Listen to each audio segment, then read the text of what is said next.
Pro-Russian separatists in eastern Ukrainian stronghold Slavyansk attempt to repel Ukrainian forces. Ukrainian troops launched a dawn raid to try to retake the town, sending in military helicopters, one of which was shot down. Kiev says Moscow is financing and arming the separatists, but Russia has accused Kiev of firing on civilians from the air and destroying an international peace plan, though some view the plan as dead before it even began.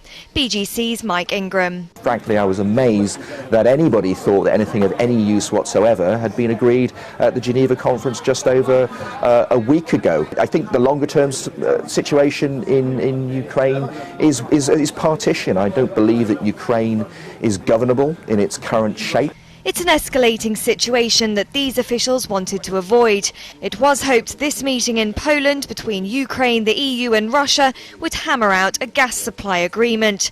But Russia says Gazprom is to reduce gas supply to Ukraine in June if it receives no prepayment in May. Russia's top natural gas producer says Ukraine owes billions for its gas bill. There are also concerns that Ukraine might be unable to store enough gas during the summer months for transit to the rest of Europe for the winter. Russian and Ukrainian assets have fallen amid the heightened tensions. The EU and US added new sanctions on Russia this week. Frankfurt trader Fidel Helmer of Hauck Aufhäuser. Europe and the United States declared sanctions against Russia, and it's very clear that counter-sanctions are being discussed.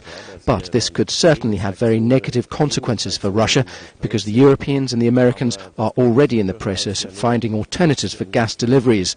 This would of course mean that Russia would export less gas and therefore make less money, something they desperately need. Kiev admits it has little control over some of the police forces in the east, something that could threaten the presidential election at the end of the month.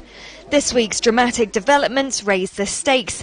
Russia has thousands of troops gathered on the border and claims the right to invade if needed to protect Russian speakers.